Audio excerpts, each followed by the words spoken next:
Pernikahan yang tak diinginkan. Bab 187. Azarin tak bisa menahan senyumnya, meski wajahnya masih memerah. Din hanya bisa menghela napas sambil menyandarkan kepalanya di bahu istrinya, bergumam pelan. "Duh, istriku, kayaknya Mas tersingkir nih, Ibu lebih sayang kamu daripada Mas." Azarin terkekeh lemah, sementara Bu Mahira hanya menggeleng sambil tersenyum lembut.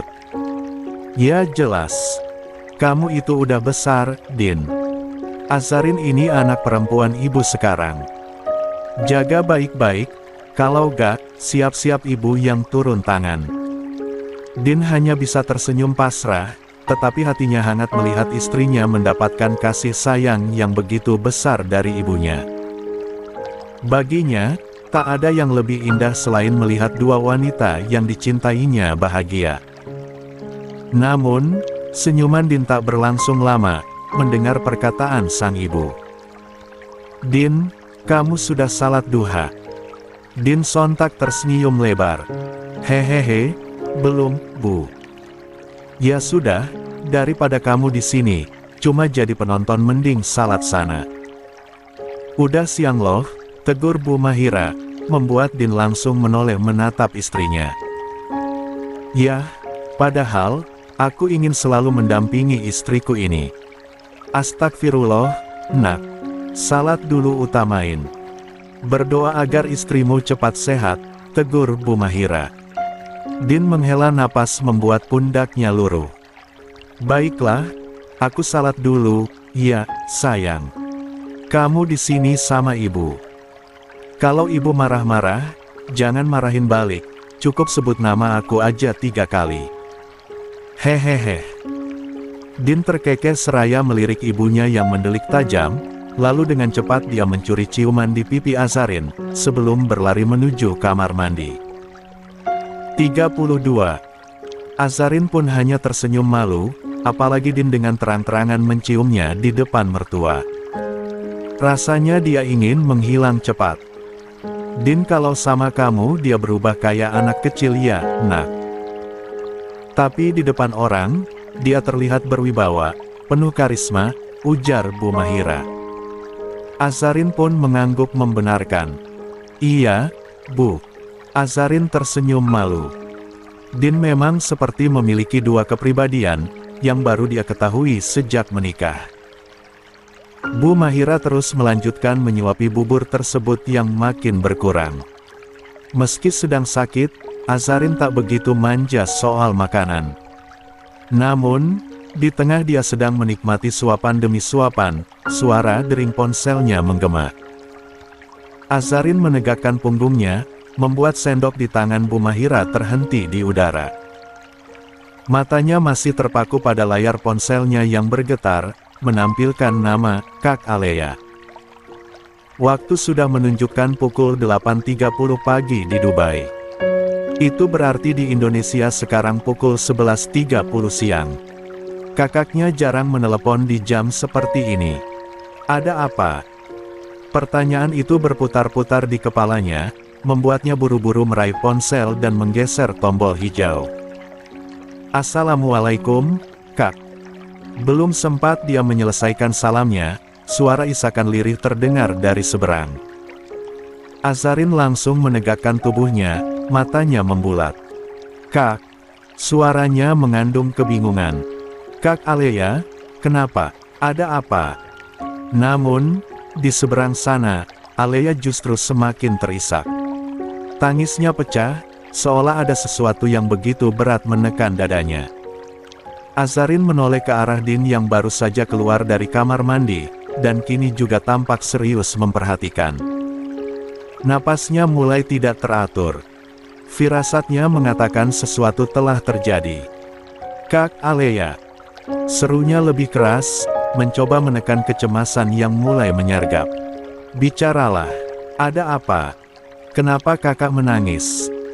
Di seberang sana, suara Alea terdengar bergetar. Lemah, hancur, rapuh. "Aza, pulanglah." Azarin seketika terdiam. Tubuhnya terasa kaku, Ponsel di tangannya bergetar sedikit. "Kenapa, Kak? Kakak bilang apa? Pulang, ada apa?" Namun, jawaban yang dia dapatkan hanya isakan pilu. Isakan yang membuat hatinya bergetar. Din yang sejak tadi memperhatikan, akhirnya ikut bicara. "Sayang, ada apa?" Azarin menggelengkan kepala, menatap suaminya dengan mata yang mulai berkaca-kaca. "Aku nggak tahu, Kak Alea gak bilang apa-apa, dia cuma menangis." Suasana kamar mendadak mencekam, keheningan terasa begitu menekan. Sementara di seberang sana, Alea masih terus menangis, menyebut namanya berulang kali. Sampai akhirnya, dengan suara yang hampir habis, Alea kembali berbisik, "Azarin, pulanglah, Umi gak baik-baik saja." Azarin mencengkeram erat selimut, jantungnya berdetak semakin cepat. Sesuatu yang buruk pasti telah terjadi. Sesuatu yang besar. 33. Din menarik napas dalam, lalu tanpa ragu merengkuh Azarin ke dalam pelukannya. Tangan besarnya mengusap punggung istrinya dengan lembut, memberikan kehangatan di tengah kecemasan yang melanda. "SSSTT, sayang, tarik napas pelan-pelan," ya, bisiknya di dekat telinga Azarin. "Aku dan Ibu ada di sini. Kita akan cari tahu lebih lanjut, dan kalau memang harus pulang, Mas akan pastikan kita pulang secepatnya. Kamu gak sendirian, sayang." Azarin menggigit bibir, mencoba menahan tangisnya. Dadanya terasa sesak, hatinya diliputi kekhawatiran yang membuncah. Bu Mahira yang sedari tadi mengamati dengan tatapan penuh kasih, ikut memegang tangan Azarin dengan lembut. "Azarin, nak." Suara Bu Mahira terdengar menenangkan. "Umi kamu pasti kuat. Jangan langsung berpikir yang buruk, ya. Yang terpenting sekarang kamu tetap tenang, jaga kesehatan, biar kalau memang harus pulang, kamu bisa bertemu Umi dalam keadaan baik-baik saja." Azarin menoleh, menatap ibu mertuanya dengan mata berkaca-kaca. "Tapi, Bu, aku takut," suaranya bergetar. Bu Mahira tersenyum lembut, mengusap punggung tangan Azarin penuh kasih. "Rasa takut itu wajar, sayang. Tapi jangan sampai kamu larut di dalamnya. Insya Allah, Umi kamu akan baik-baik saja. Kita berdoa, ya." Din kembali mempererat pelukannya, mengecup pelipis Azarin dengan penuh cinta. "Mas janji, kita akan pulang secepatnya. Kamu percaya Mas, kan?" Azarin menatap suaminya dalam-dalam, lalu mengangguk pelan. Dalam dekapan Din, Azarin bisa merasa sedikit lebih tenang. Namun, di saat yang sama, sebuah notifikasi pesan kembali mengusir perasaan Azarin. Dia buru-buru membuka pesan yang ternyata dari sang kakak. Detik kemudian tubuh Azarin membeku. Napasnya tercekat di tenggorokan saat matanya terpaku pada layar ponsel. Foto itu. Umi. Sang ibu tampak terkulai di atas sofa, wajahnya pucat, mata terpejam, seolah kehilangan seluruh energinya. Tangannya yang terkulai lemah mencengkeram dada, seakan menenahan sesuatu yang menyakitkan. Jantung Azarin berdentum keras, cengkramannya pada ponsel semakin erat. Pandangannya mengabur karena air mata yang mulai memenuhi pelupuk matanya. "Mas, Umi." Suaranya tercekat, tangannya gemetar saat menunjukkan layar ponselnya pada Din. Din yang sedari tadi mencoba menenangkan istrinya, langsung menegang begitu melihat foto itu. Sorot matanya berubah serius, rahangnya mengatup kuat. Tatapan itu, tatapan seorang pria yang tengah berpikir cepat di tengah kepanikan. "Astagfirullah," gumamnya, sebelum kembali menatap Azarin yang kini mulai terisak. "Sayang, tarik napas dulu." Din meraih bahu Azarin, menggenggamnya erat seolah ingin mentransfer kekuatan. "Jangan panik, kita pikirkan langkah selanjutnya." Azarin menggeleng cepat, air matanya jatuh, napasnya tersengal. Mas, kita harus pulang, sekarang. Juga. 34. Din memejamkan mata sejenak, menenangkan pikirannya. Dia tahu betapa besar cinta Azarin pada ibunya. Dan melihat istrinya seperti ini, hancur dalam kepanikan dan ketakutan, membuat hatinya ikut berdenyut ngilu. Baik, kita pulang, ucapnya mantap. Tak ada lagi alasan untuk menunda. Azarin mengangkat wajahnya, menatap Din dengan mata yang masih berlinang air mata. Mas serius? Din menangkup wajah istrinya, mengecup keningnya penuh ketulusan. Iya, sayang, aku janji, kita pulang. Tapi setelah kamu diperiksa dokter, ya. Kondisimu belum pulih, sayang. Azarin menggeleng cepat. Aku baik-baik saja, Mas. Tapi Umi. Azarin semakin terisak sambil memperlihatkan layar ponselnya lagi. Bu Mahira yang sedari tadi menenangkan menantunya pun ikut menimpali. Nak, ibu mengerti kekhawatiranmu. Benar kata Din, kamu harus dipersilahkan. Tubuhmu masih lemah. Jangan sampai kamu semakin sakit di perjalanan. Lumayan lama loh, nak jarak Dubai ke Indonesia. Lagi dan lagi Azarin menggeleng, air matanya menetes. Bu, aku harus pulang, Umi butuh aku. Kak Alea juga pasti butuh aku. Din menarik napas panjang, mencoba menenangkan hatinya sendiri sebelum kembali menatap dalam-dalam ke mata istrinya. Dan aku butuh kamu sehat, sayang. Kita akan pulang, aku janji. Tapi setelah dokter memastikan kamu cukup kuat buat perjalanan jauh. Azarin terisak pelan. Aku gak bisa diam di sini, Mas. Aku takut sesuatu terjadi sama Umi.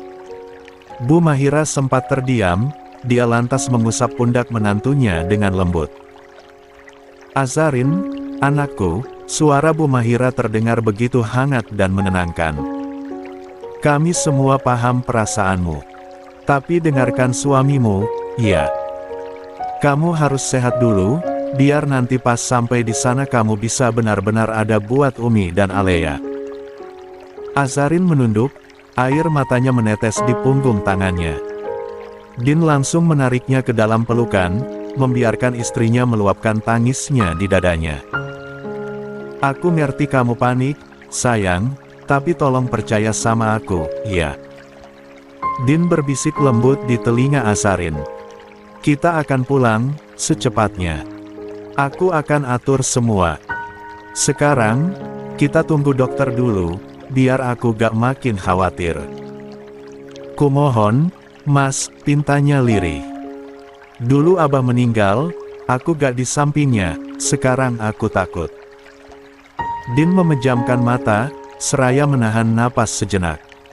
Dia takut, sangat takut jika istrinya sakit. Kejadian yang menimpa Safa dulu, menjadikan dia sangat waspada. Mas.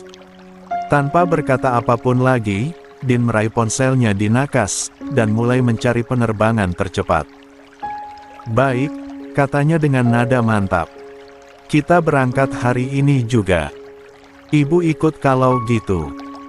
Ibu minta sopir jemput Alina dulu, ya, kata Bu Mahira cepat, dan Din langsung mengangguk cepat. Herlina sudah dimasukkan ke dalam ambulans, wajahnya pucat, napasnya lemah. Alea masih berusaha menahan tangis, tetapi dadanya seperti dihantam batu besar. 35. Saat tangan Zaina terulur, mencoba memegang tubuh lemah Herlina, Alea sontak menggerakkan tangannya dan mendorong gadis itu menjauh. Jangan sentuh Umiku. Suaranya bergetar, tetapi penuh kemarahan. Zaina mundur selangkah, wajahnya dipenuhi keterkejutan dan kesedihan. Larasati pun buru-buru menariknya ke dalam pelukannya, seolah ingin melindungi keponakannya dari kemarahan Alea yang meledak-ledak. Alea berbalik, menatap mereka dengan mata sembab dan penuh luka.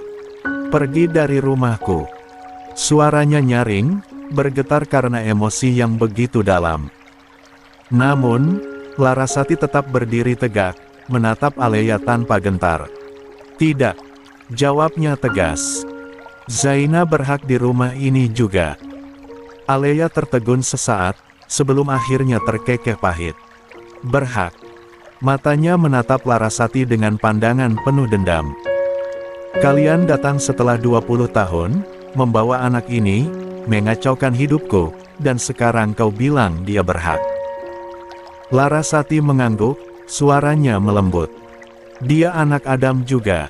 Ini juga rumahnya." Telunjuk Alea terangkat gemetar, napasnya tersengal menahan luapan emosi. "Jika terjadi apa-apa dengan umiku," suaranya melemah, tetapi penuh ancaman, "akan kubuat kalian menyesal telah datang ke rumah ini." Hening. Zaina menunduk, tangannya mengepal di sisi tubuhnya. Larasati menatap Alea dengan sorot mata penuh permohonan, tetapi Alea sudah berbalik, menaiki ambulans tanpa memberi kesempatan sedikitpun. Pintu ambulans tertutup, meninggalkan Zaina dan Larasati berdiri kaku di depan rumah yang kini terasa begitu asing bagi mereka.